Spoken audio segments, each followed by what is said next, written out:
So hotfix 1.12 is finally live for the PC version at the very least. What's up everybody, welcome back to some more Cyberpunk 2077 gameplay and news updates. Today we have a brand new patch on our hands, of course coming in addressing the vulnerability that kind of plagued the modding scene for the past few days.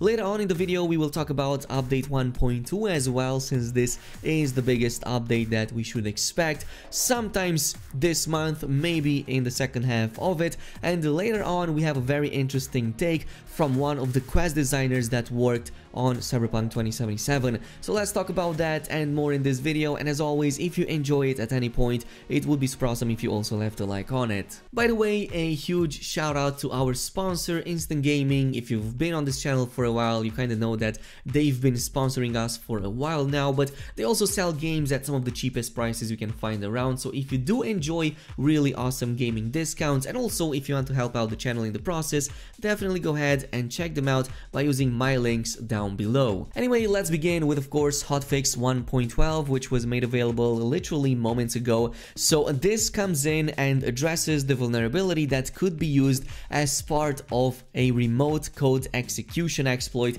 that was kind of plaguing the modding scene for the past few days, and we already explained that plenty enough in previous videos, so I will not go over that anymore. But the two fixes listed are as follows. They fixed a buffer overrun issue, and the second one removed/replaced non-ASLR DLLs, which I believe were the files that would permit this exploit to happen in the first place. I did go ahead and check a few things out in the game. These are the only two changes listed, by the way. I believe that even the old mods that you had don't necessarily need to be upgraded because they still work even in hotfix 1.12, so you should be safe at least from this point of view. But we also went in and tested a few more things in game to see if any of the other exploits or changes happen in the game. I know it's only these two, even like the old exploits like the duping methods, they still do work, so we will probably check these around every new update, or at the very least every new major update that is. Also, on the subject of updates, when should we expect update 1.2, since this is the big update that according to the roadmap it is planned for February 2021. And while CD Projekt Red did not confirm a specific release date as of yet for patch 1.2, we can kinda make it out judging by the past performance. So for example, update 1.1 was scheduled for January and it released in the very last week of the month, and by the looks of it, it seems that update 1.2 is going to follow in a very similar route, as in it's probably going to be released towards the second half of this month. So if I were to put my bets on it, it's either going to be the 19th of February, since that is going to be a Friday, or the 26th at the very last, since that's going to be the last possible date for which CD Projekt Red can release this update and still qualify as being a February update, which actually doesn't sound too bad. Of course, it is going to be a little bit of work until then, but it also gives them enough time to actually come in and properly fix the update, properly implement those fixes, and not have to worry about future hot fixes, just like how we had to do it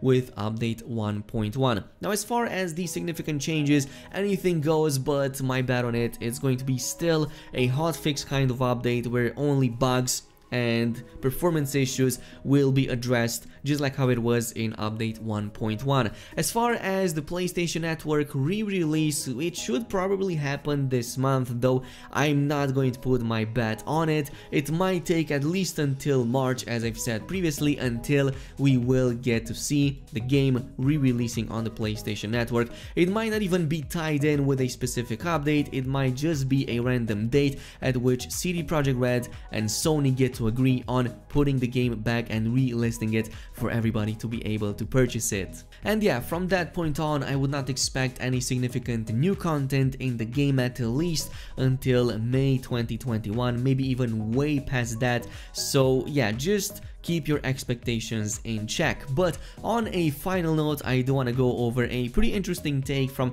one of the quest designers for Cyberpunk 2077.